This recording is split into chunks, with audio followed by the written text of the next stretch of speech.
My name is Erin Wu, and I am an MBSR teacher and teacher trainer here at Brown and do some research. And I'm delighted to welcome you to this MBSR Teacher Training Workshop. With me is Karen Scanlon, my colleague. And Karen, I'll let you introduce yourself, please.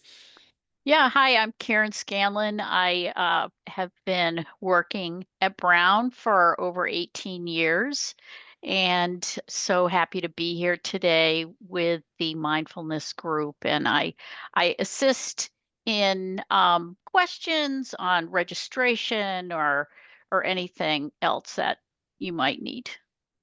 Thank you for being here. Thanks, Karen. Yeah, so to give you a brief overview of how this will work, I'll lead a short meditation practice, and then I'll give an overview of the MBSR Teacher Training Pathway and spend 20 minutes or so kind of giving you an overview on the pathway. And then the remainder of the time we reserve for questions. So there will be plenty of time for questions.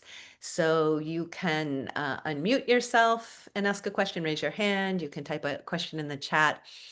It would be helpful, though, to hold on to your questions until I offer the overview, because chances are something might be covered. So this is how it will go. So let's begin with a mindfulness practice. So inviting you to establish a posture that will support both wakefulness as well as much ease as possible. If you like, you can close your eyes or cast your gaze downward. And as you turn your attention inward, this possibility of noticing that you are here right now.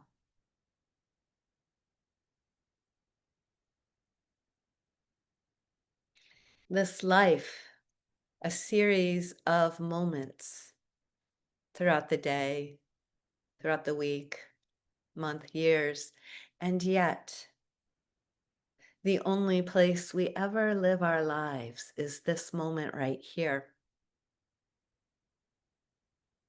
And so this opportunity to be here,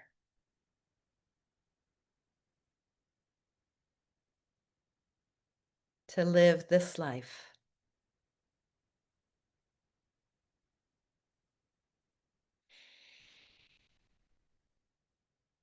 And so the possibility of noticing what's present in your experience, noticing what it's like in your body, what sensations tell you that you're here.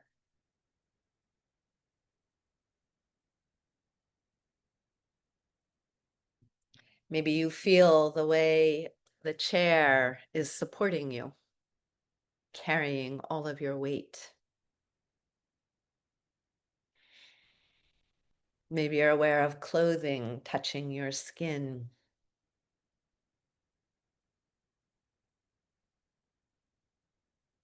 Your breath moving in or out.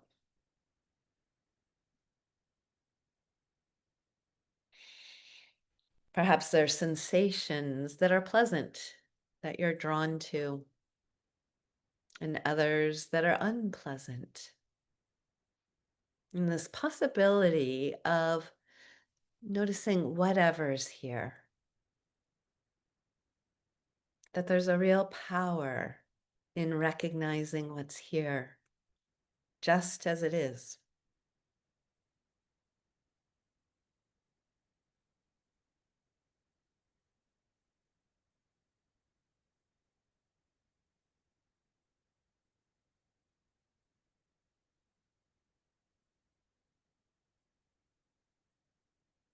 Noticing also what emotions are present. Maybe a sense of curiosity, eagerness, interest, maybe some discomfort about being in a Zoom call with so many people, or some nervousness. Once again, this possibility of recognizing whatever's here, whether pleasant or unpleasant, that there's a power in acknowledging.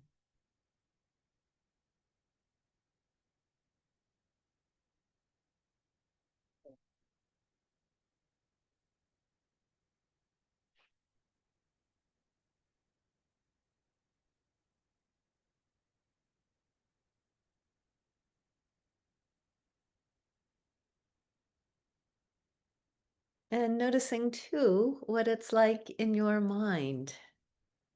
Maybe your mind is busy thinking lots of thoughts and it's hard to focus. Maybe there's a sense of some concentration. From a mindfulness point of view, it doesn't actually matter.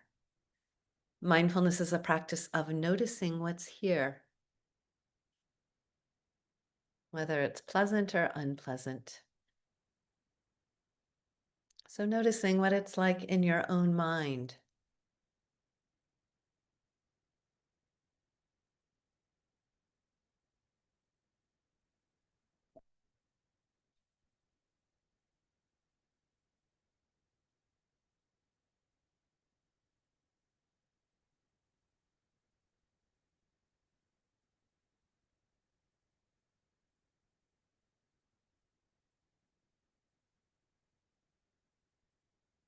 And then opening up your attention to your whole body, thoughts and emotions, this experience of being here, of being human right now. Bringing kind acknowledging of what's here.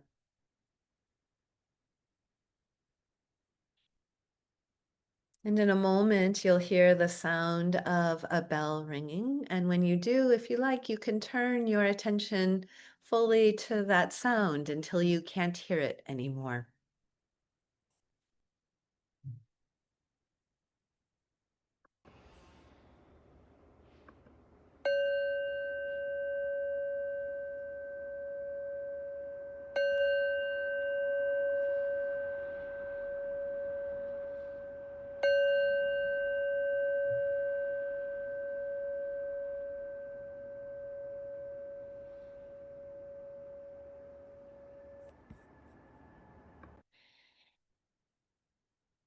Oh, thank you.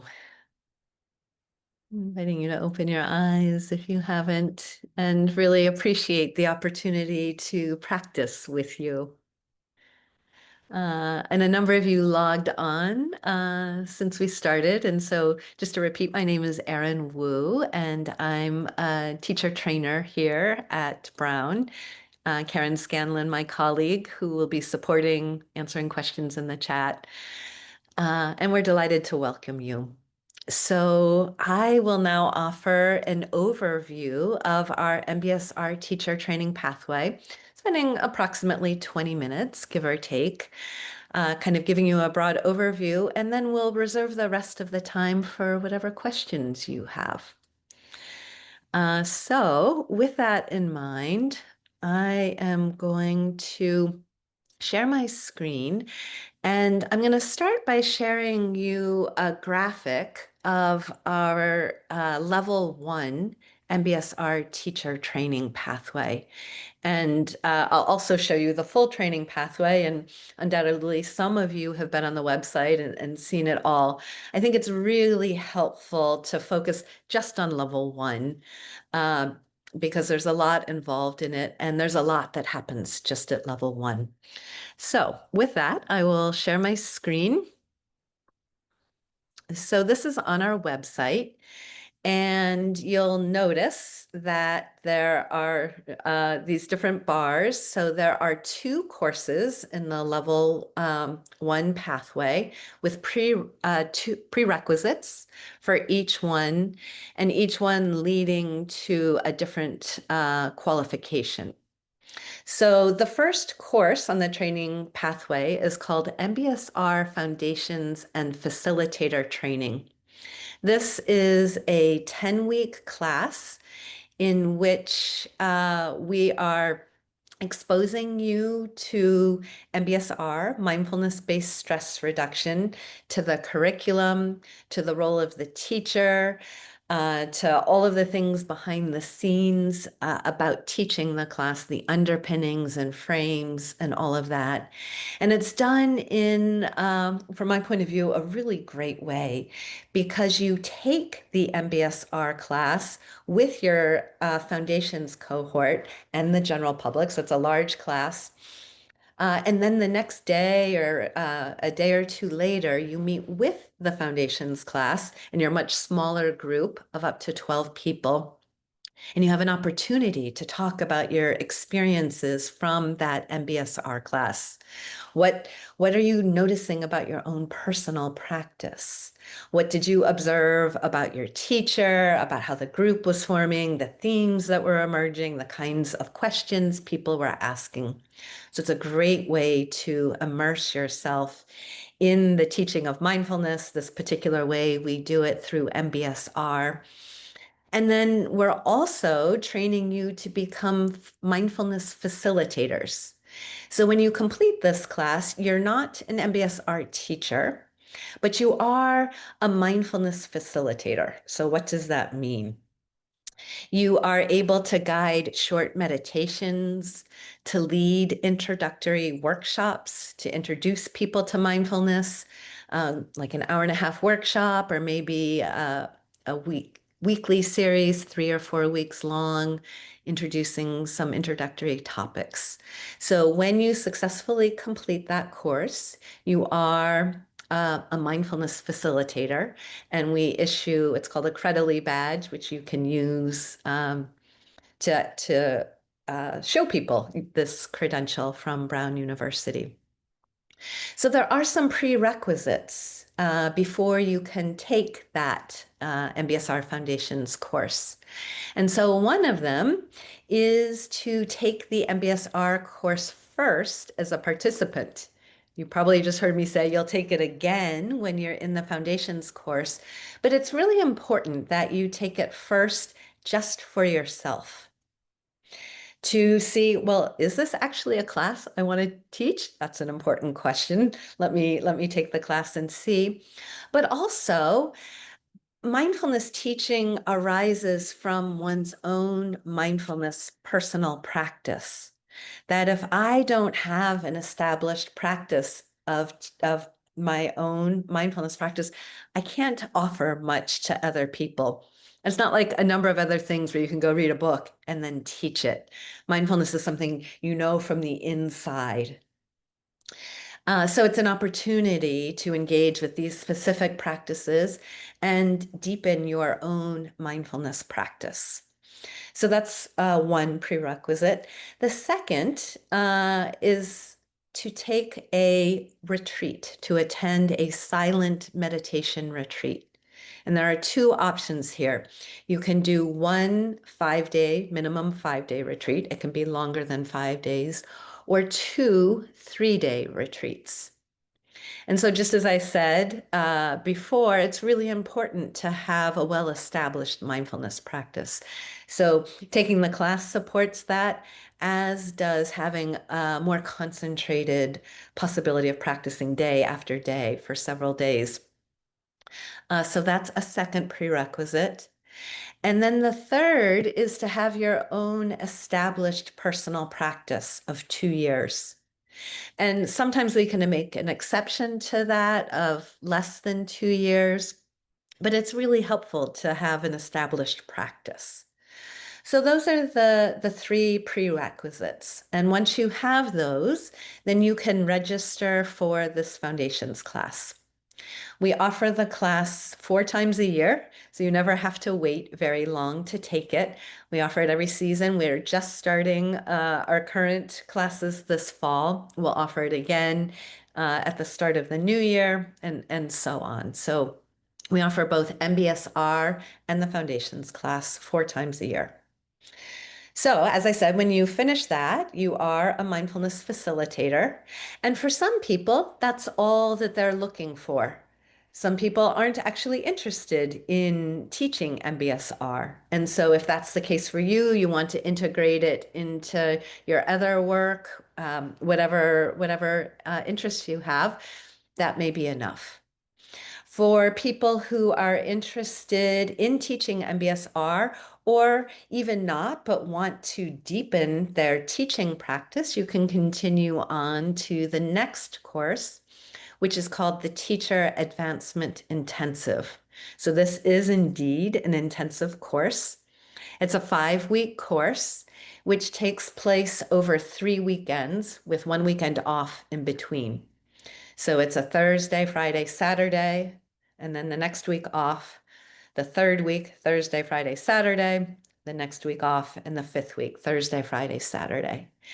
And so in this class, we are demonstrating all of the elements of the MBSR curriculum and then inviting you to practice guide meditation and practice teach your peers. So there's a lot of time spent in breakout rooms guiding meditation, practice teaching, self-reflecting, getting peer feedback, and feedback from your teachers. There's 2 teachers that teach that together. So when you complete the TAI, we call it for short, when you successfully complete that, you are a qualified level 1 MBSR teacher. And that means that you are indeed an MBSR teacher. You can begin teaching MBSR in whatever setting you wish to teach it in. We don't provide teaching opportunities. It's up to you to find the settings in which you would want to teach. But you can teach as much as you want at that point. I'm going to talk about the prerequisites because there are prerequisites for that course as well. You need to attend a second silent meditation retreat of at least 5 days or 2 3-day silent retreats.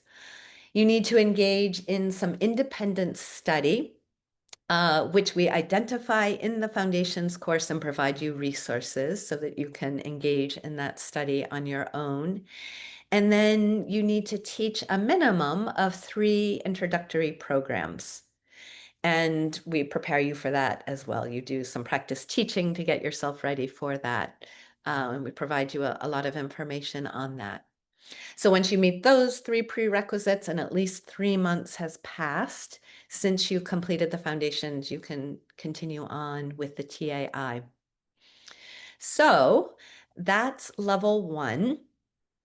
And for some people, that's what they're looking for. They want to become an MBSR teacher and they feel well prepared and they go off and they teach. Or, as I said, maybe they don't even want to teach MBSR, but they wanted more in-depth teaching. And so they are going to go apply what they've learned to other ways of teaching mindfulness. Some people know right off the bat they want to continue on to certification. Some people don't know. Some people wonder, well, why would I do it? If I'm level 1, what benefit is there to continuing? I'm going to stop sharing my screen for a moment and then I'll go back. So I really encourage people, if you know you want to get certified, great. You can move in that direction. If you don't know, you don't need to even decide that right now. Take the foundations course, see how that goes. If you know you want to become an MBSR teacher, take both classes and then evaluate. Okay, so I'm a level 1 teacher. I've started teaching. How am I feeling about my level of being prepared? What would support me in ongoing development as a teacher? Maybe you want to teach a few cycles and then, you know what? I really want to explore dialogue and inquiry. I think I'm going to take that dialogue and inquiry course.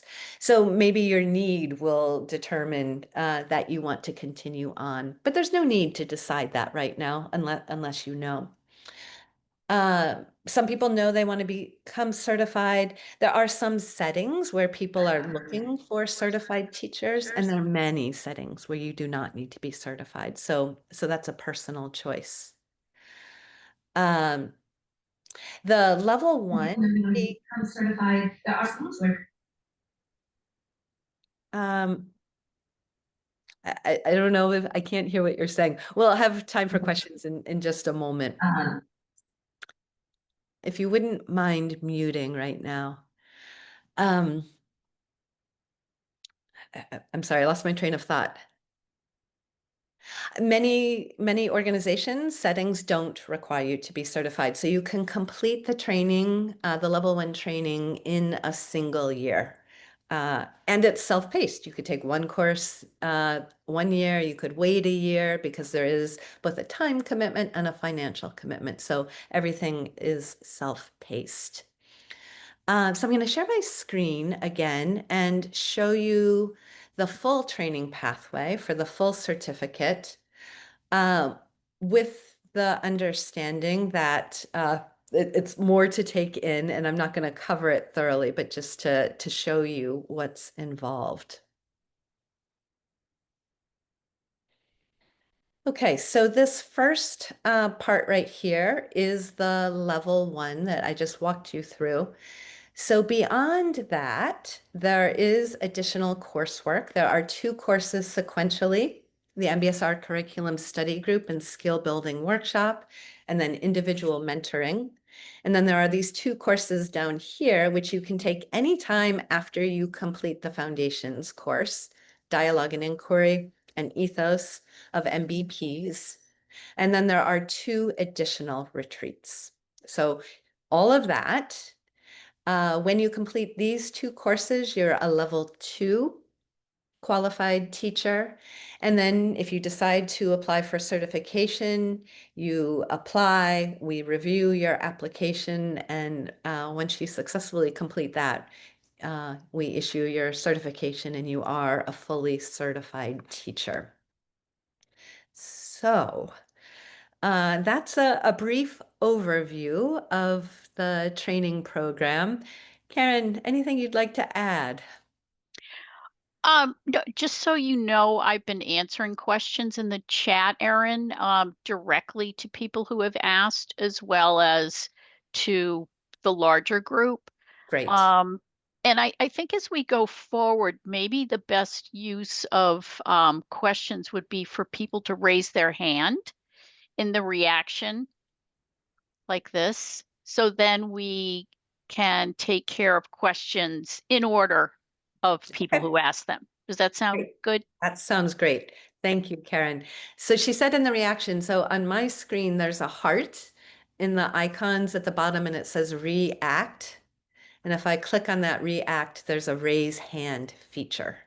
So if you have questions, kindly raise your hand. And it sounds like Karen has answered a number of them in the chat.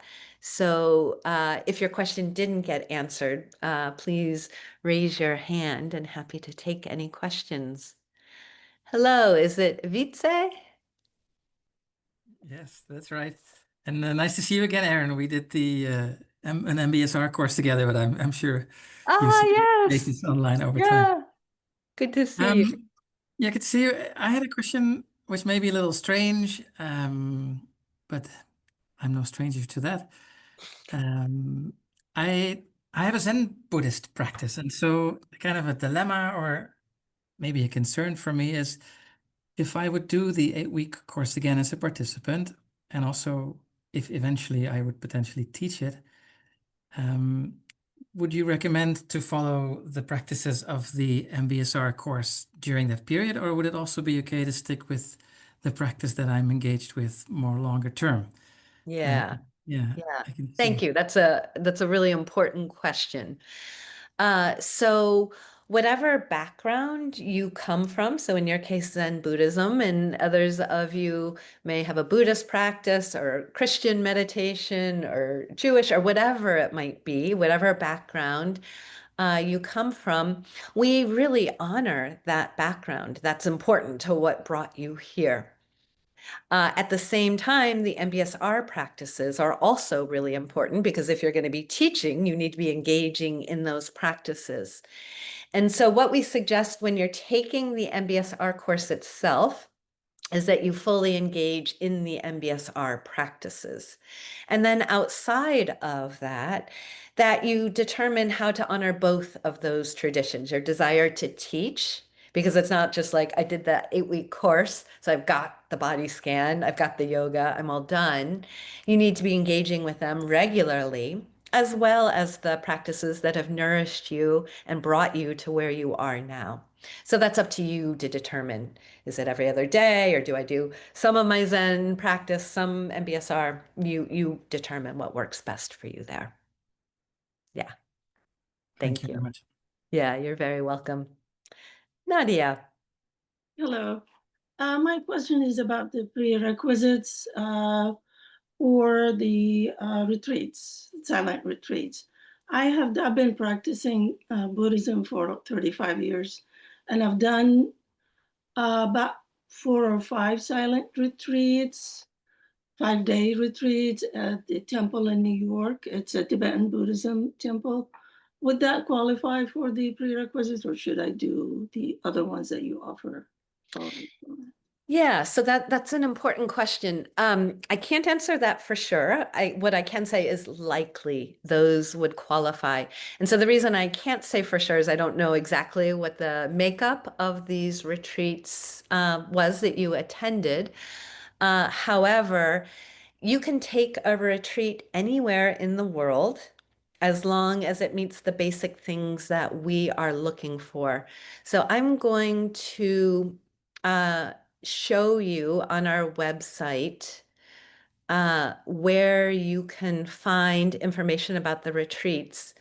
And then you can look it over. And if you find that, yes, the retreat you attended, one or more of them meets what we're looking for, then that's fine. That would meet the prerequisite. So let me share my screen and I'll show you our retreat page.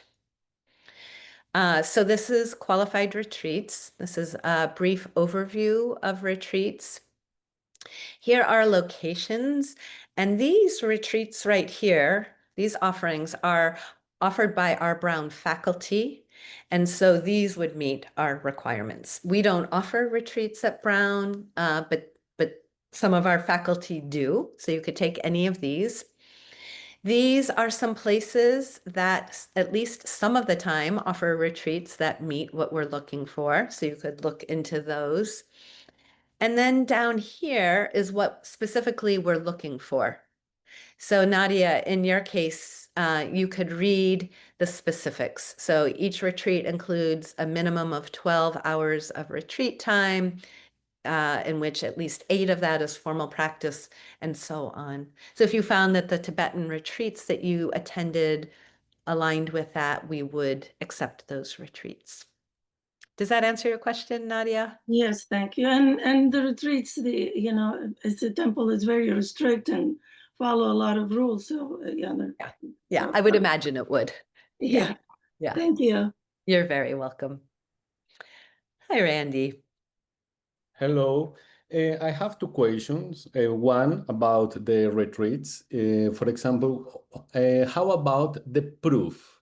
How can I prove? Because I already took some retreats in my Buddhist community and of different lengths, like 5 days or 7 days. But how can I prove it?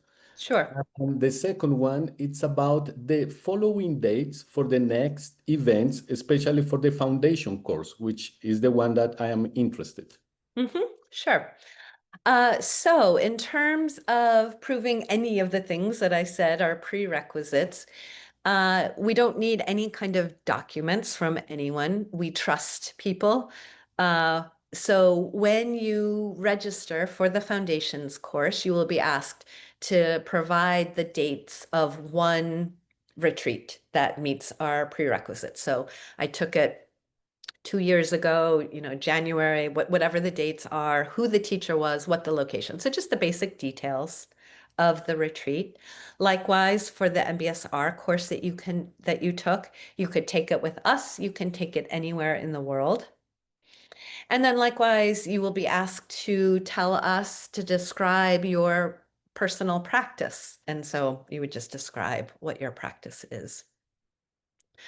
In terms of registering for the foundations class, I will show you that. And Karen, I trust that you're putting links in as I'm sharing. Yeah, okay.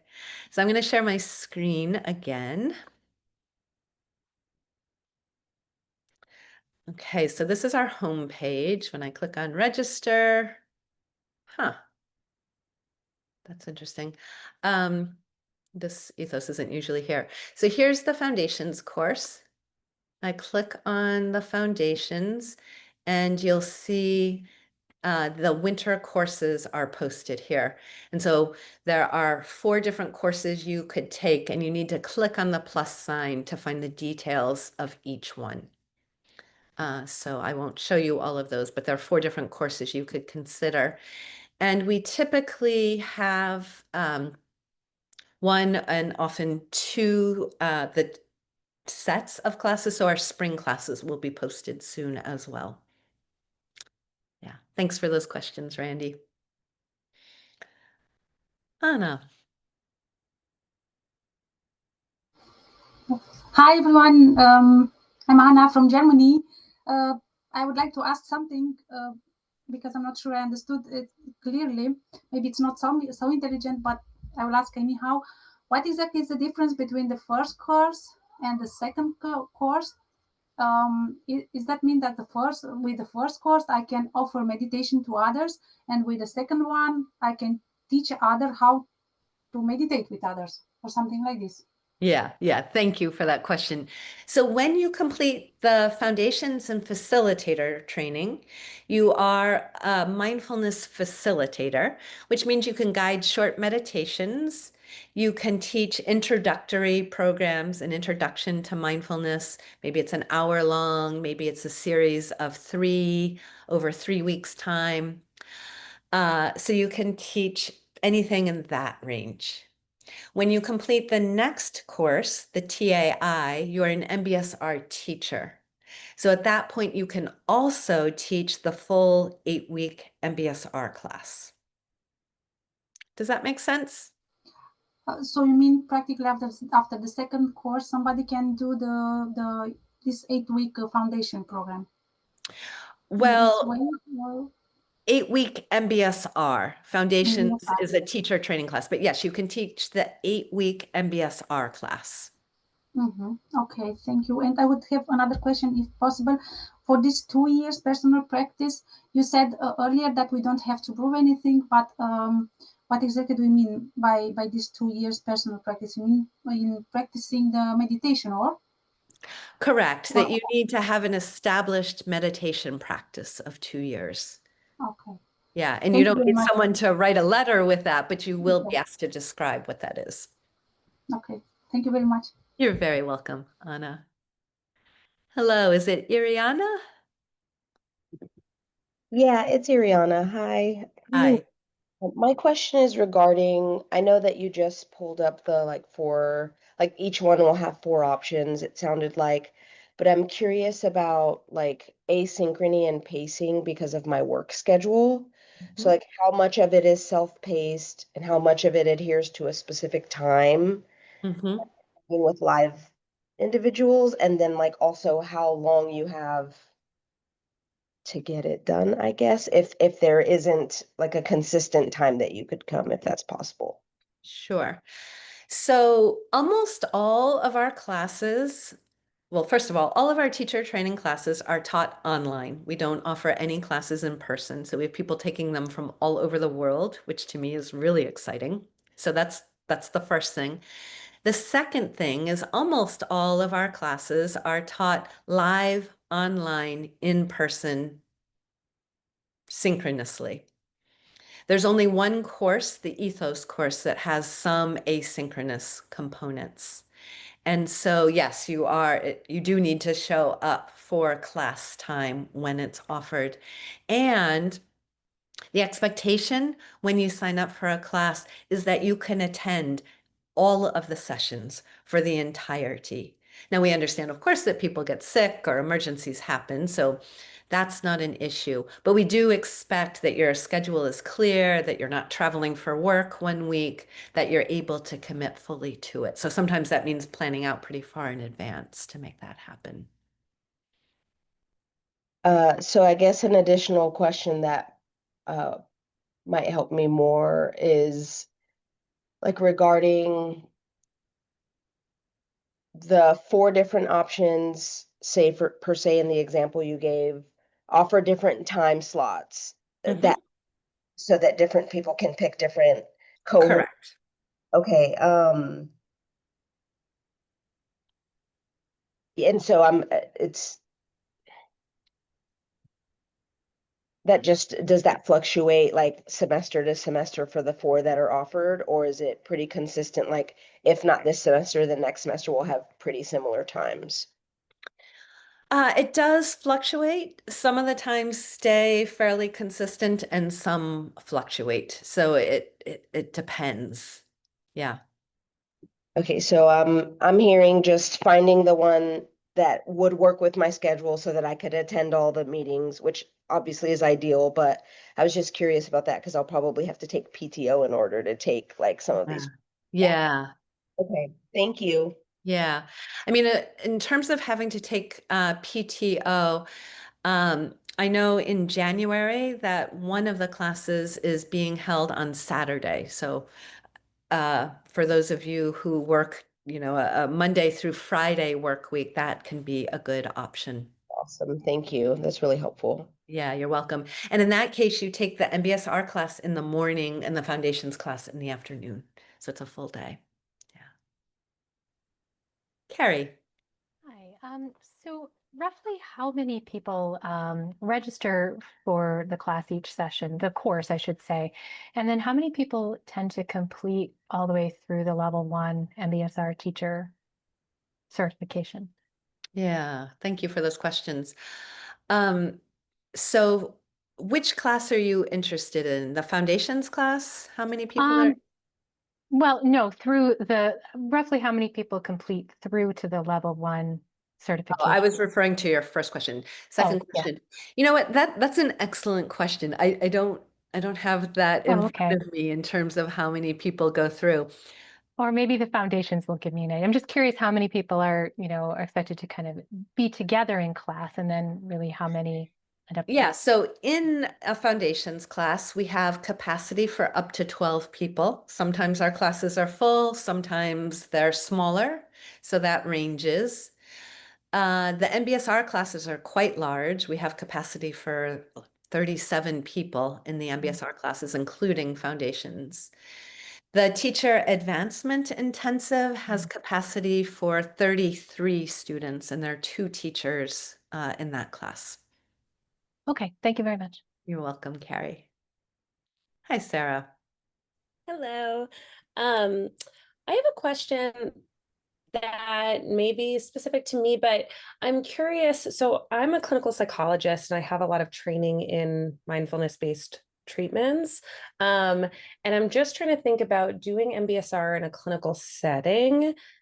Is it fair to say that in order to do that, even though I am a psychologist, that I should complete the whole course in order to formally run that? Like, I'm trying to figure out when my psychologist hat would come off and my teacher hat would come on. Yeah. So first of all, that's an important distinction between being a psychologist and being in the classroom as an MBSR teacher, because many people in an MBSR class, like, what is the difference? Because there is overlap, and many psychologists and therapists use mindfulness in their practice with the people they serve. And so it's really important to be clear about what the difference is. And so the way I see that is I am not a therapist. I'm not a psychologist. That is not my role. My role as an MBSR teacher is to help people navigate their practice and what's arising in their lives through meditation, through their personal practice. So in terms of when you can start leading groups, MBSR groups, you would need to be a level 1 teacher. Yeah. And then I don't know what organization you're a part of, whether you're in private practice or part of an organization. That could also depend on where you are if they want you to be a certified teacher. That I don't know.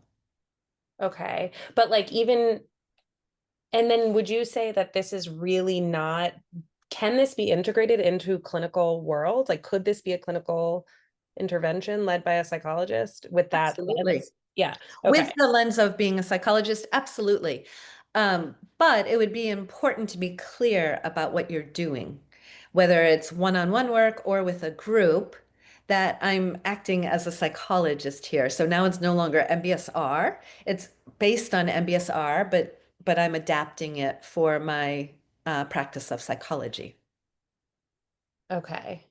Understood. Thank you. Yeah, you're welcome.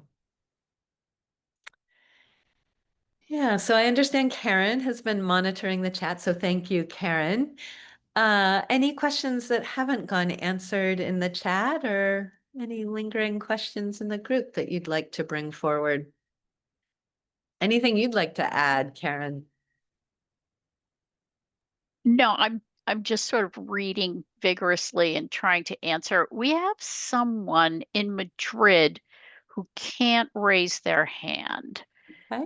So I wonder, because I have some questions, I wonder if they can unmute and Yeah, it looks like he is. Thanks, Karen. yeah. Hello. Oh, yes, I have just one question. I have a certificate here in Spain that I'm mindfulness facilitator. Sorry, my pronunciation in English is not quite good because I never practiced. Okay, but I would like to know if there is some way to make a academic recognition about that degree I have in mindfulness from Spain. Is something possible? To use it as a qualification for our program, is that what you're asking? Yes. Who was it done through? Who? It's from the University of La Salle in Madrid. Okay. There is an organization there in Spain that we have trained, who I could say yes. I don't know what your training program involves.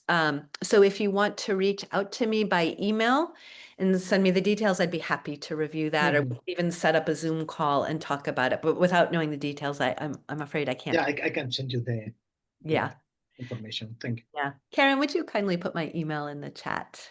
Thank you. Yeah, anyone else who hasn't been able to raise their hand electronically but has a question, feel free to unmute.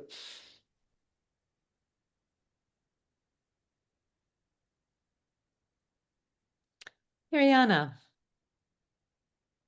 My question is kind of similar to the question in the chat that Karen just answered, but I don't know if I'm fully understanding. So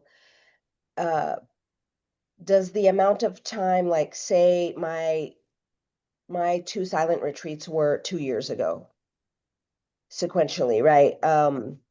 But 2 years from today, does that matter how long ago the silent retreats were? 2 years, no. If it were 20 years ago, yes. But 2 years ago, no, that's fine. Okay, so at most, I think it's 5 years. I have to go back and look at the dates. But at most, it'd be 4 or 5 years from today's date. And did you say you took one 2 years ago and then another one 4 or 5 years ago? I actually had specific questions around this, but I didn't want to. So the PT, so I'm a physical therapist, and the school that I went to has a mindfulness program for the physicians program, and then they've adapted the program to the physical therapy students as well.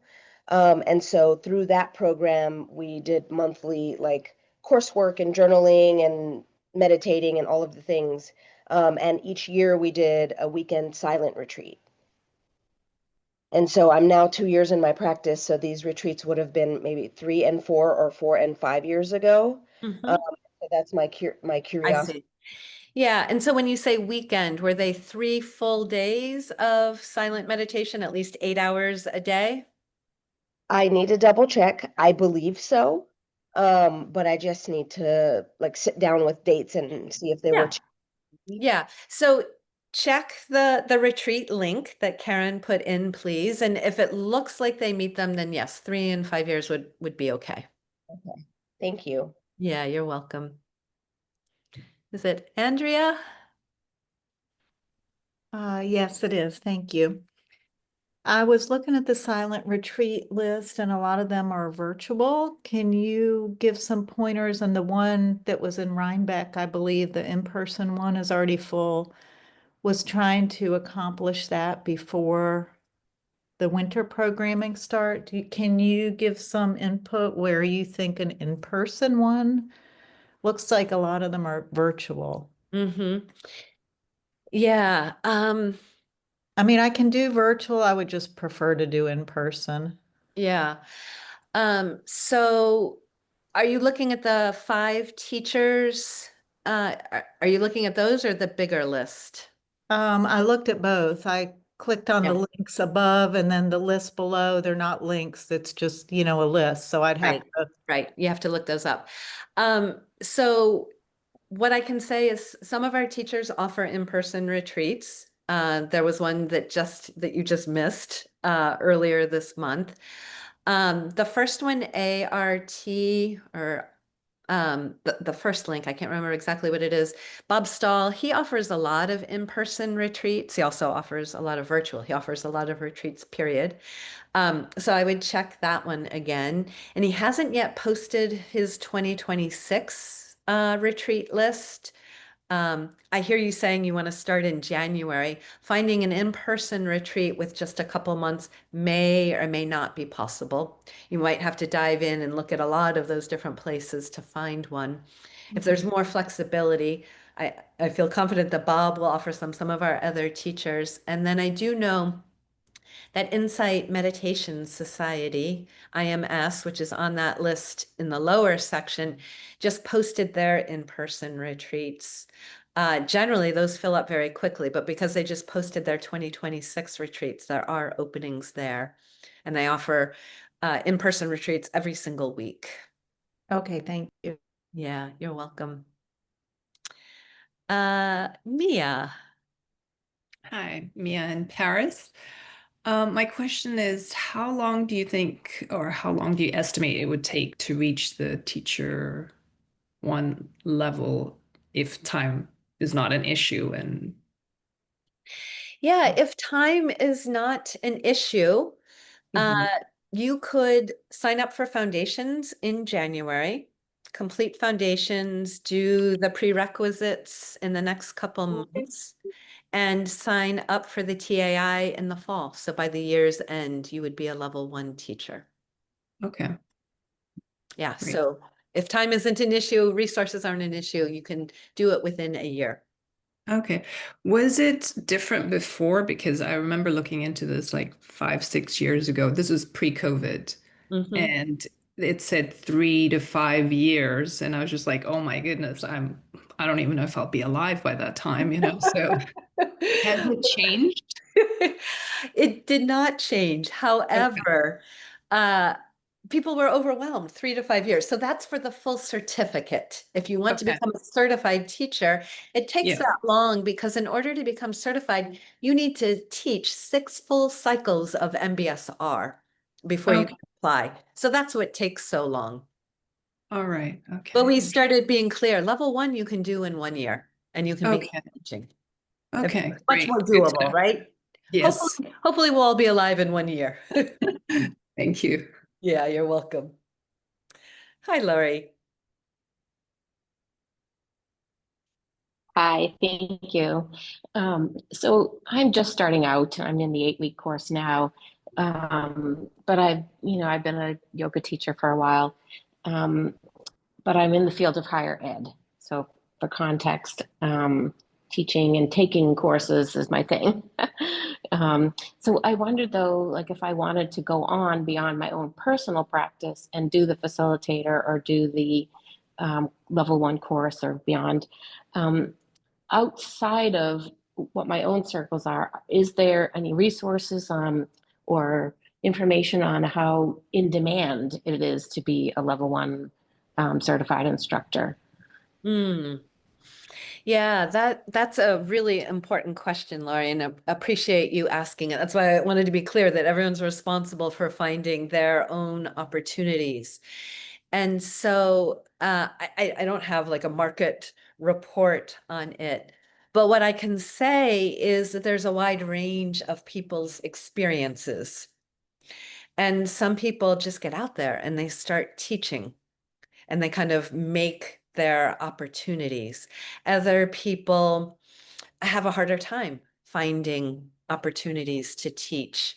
So some of it has to do with a certain level of grittiness, because nobody called me up and said, Erin, will you teach an MBSR class? When I first started teaching, I was living in rural New Hampshire. The population of my town was 2,500 people.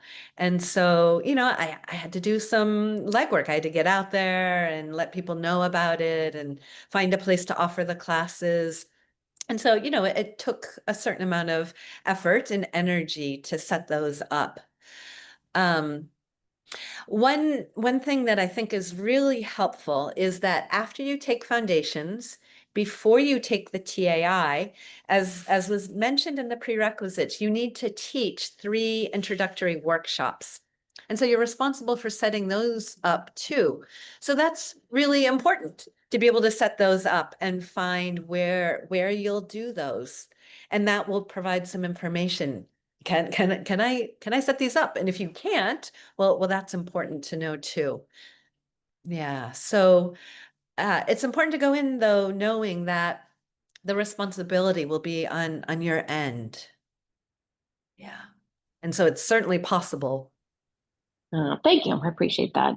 Yeah, you're welcome, Laurie. Mariana. Hello again.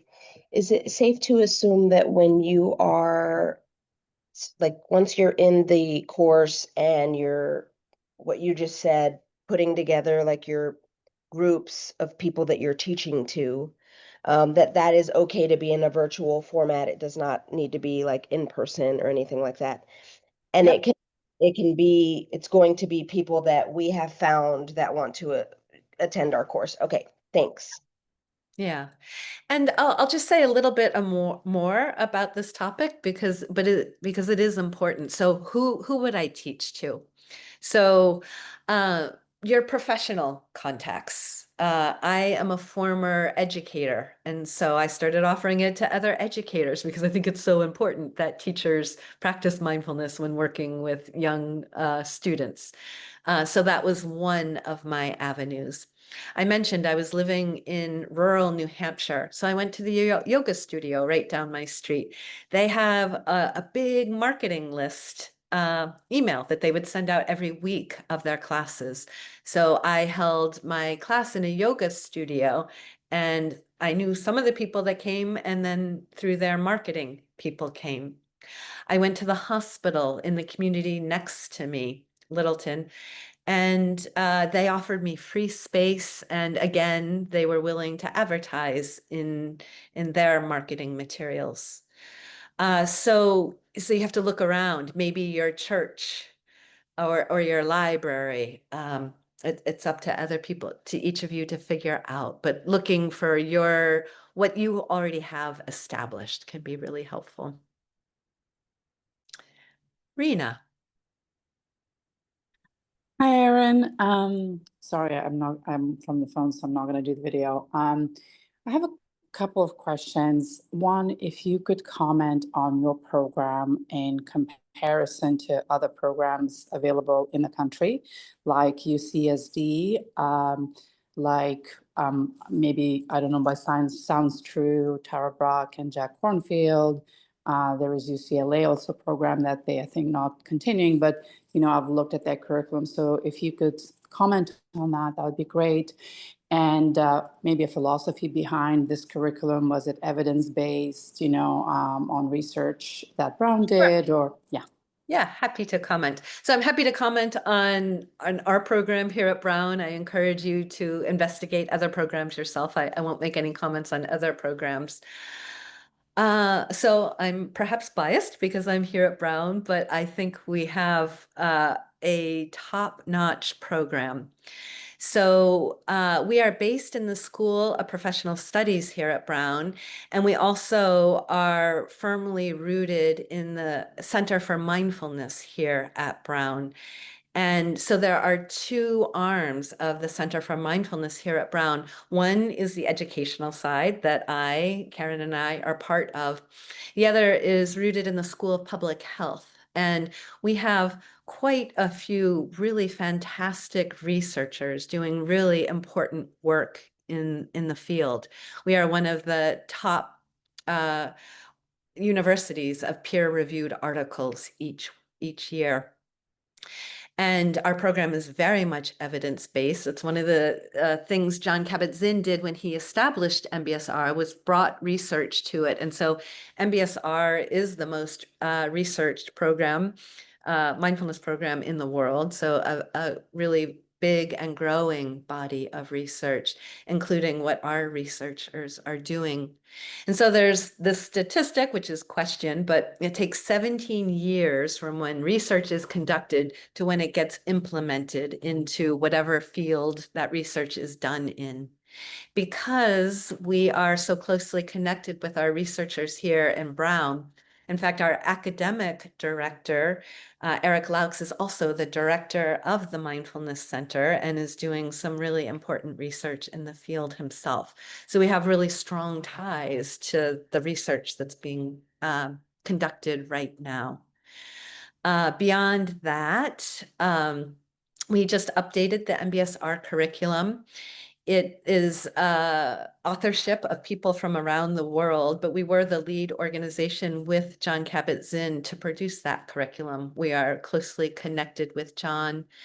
And most of our teachers come from UMass Medical School, the Center for Mindfulness, which was the organization that Jon Kabat-Zinn established when he set up MBSR. And so many of us come from there and are very long-term practitioners and teachers.